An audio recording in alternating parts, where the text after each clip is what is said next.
అందరికీ welcome back to my YouTube channel. నేను మీ Shivani. So ఈరోజు కుకింగ్ వచ్చేసి పప్పు చేయబోతున్నా. మసాలా పప్పు ఏంటి, మసాలాస్ వేస్తుందా పప్పులో అని చెప్పి అనుకుంటుర్రా? కాదు, మసాలాస్ ఏం వేయను, ఒక ధనియాల పొడి మాత్రమే యాడ్ చేస్తాను లాస్ట్కు. మీరు చూస్తారు కదా, ఈ వీడియో ఎండింగ్ వరకు చూడండి, చాలా బాగుంటుంది. ఈ మసాలా పప్పు ఇట్ మీన్స్ కందిపప్పునే మేము మసాలా పప్పు అని అంటాం.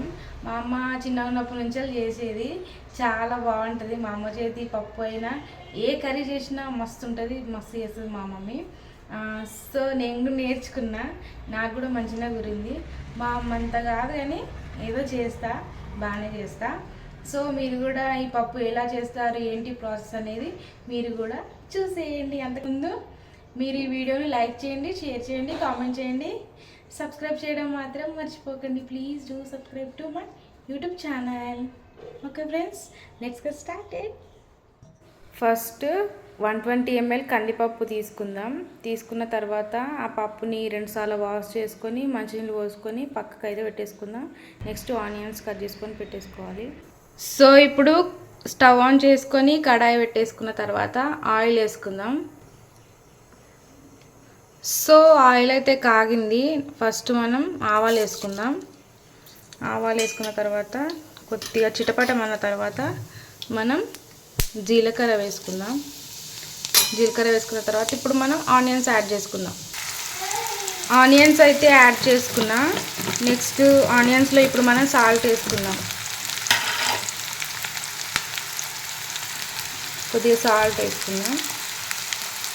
సాల్ట్ వేసుకొని మిక్స్ చేసుకున్నాం.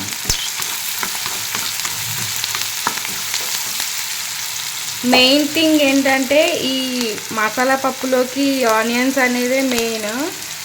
ఆనియన్స్ చాలా ఉండాలి, అందుకోసం అని చెప్పి నేను ఎక్కువ కట్ చేసిన. నేను ఎప్పుడైనా ఇట్లనే వేస్తాను, ఆనియన్స్ ఎక్కువ ఉంటేనే ఈ పప్పు బాగుంటుంది. ఇప్పుడు మనం ఇందులో కొద్దిగా కరివేపాకు వేసుకుందాం. వేసుకొని కొద్దిగా కలుపుకోవాలి.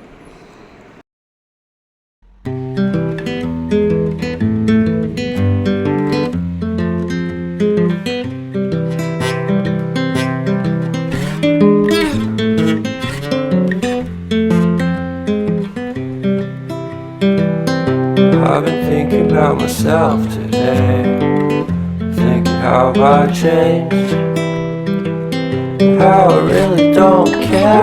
పప్పు యాడ్ చేసుకోవాలి.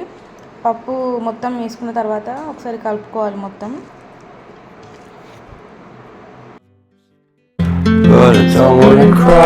వరకు మనం నూనెలో మనం పప్పు ఫ్రై చేసుకుంటూనే ఉండాలి.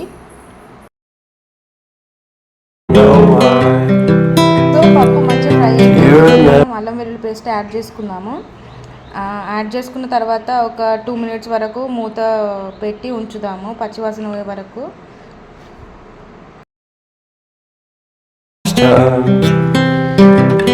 Pretty weird that day when we did not exchange our hellos. I wasn't looking out for you. I'm sorry, I'm so ½ teaspoon పసుపు వేసుకోవాలి.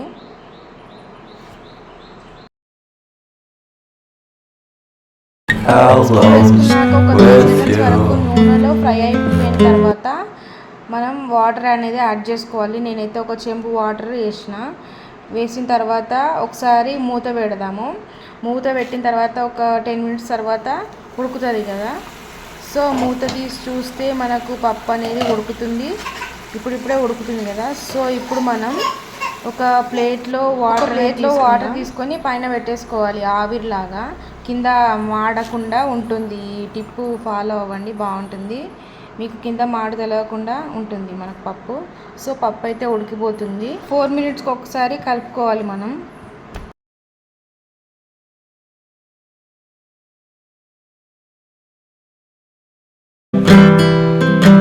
Cause in the end we're all buried deep inside the same hole in the ground.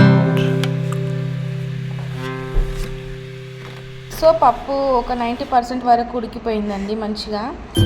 So ఈ టైంలో మనం కారం add చేసుకుందాము. కారం add చేసుకున్న తర్వాత, అంటే కారం అనేది మీరు ఎంత తింటే అంత యాడ్ చేసుకోవచ్చు. నేనైతే 1 టీ స్పూన్ కారం వేసేసిన, మాకు అది సరిపోతుంది కారము.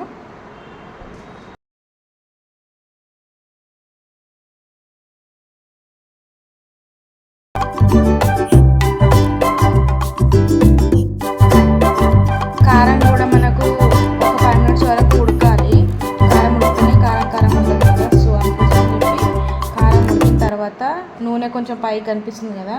సో ఈ టైంలో మనం సాల్ట్ యాడ్ చేసుకోవాలి. సాల్ట్ అనేది నేను 1 టీ స్పూన్ వేసిన, ఇంకో కొంచెం వేసుకుంటున్నా. అంటే మనం ఫస్ట్ ఆనియన్స్ వేసినప్పుడు వేసినాం కదా, దాంతో ఈ సాల్ట్ సరిపోతుంది పప్పుకి. సో ఇప్పుడు మనం ధనియా పౌడర్ యాడ్ చేసుకున్నాము. ఇది మెయిన్ అండి, ధనియా పౌడర్ వేసుకోవాలి. నేను చెప్పాను కదా మసాలా పప్పు అని చెప్పి, అందుకోసం అని చెప్పి నేను ధనియాల పౌడర్ యాడ్ చేసిన. నెక్స్ట్ కొత్తిమీర, అంతే అండి. ఇక పప్పు మనకు కంప్లీట్ అయిపోయింది. చాలా బాగుంటుంది, మీరు కూడా ఒకసారి ట్రై చేయండి. మీకు తప్పకుండా నచ్చుతుంది. ఒకసారి ట్రై చేసి నా కామెంట్ సెక్షన్లో కామెంట్ చేయండి.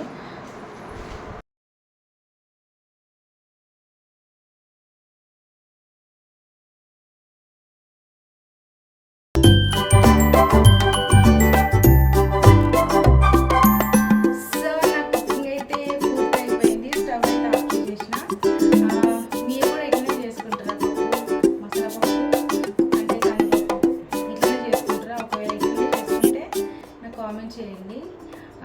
లేదు వేరేలాగా చేసుకుంటామని చెప్తే ఈ ప్రాసెస్ కూడా ఒకసారి ఫాలో అవ్వండి, చాలా బాగుంటుంది, మీకు తప్పకుండా నచ్చుతుంది.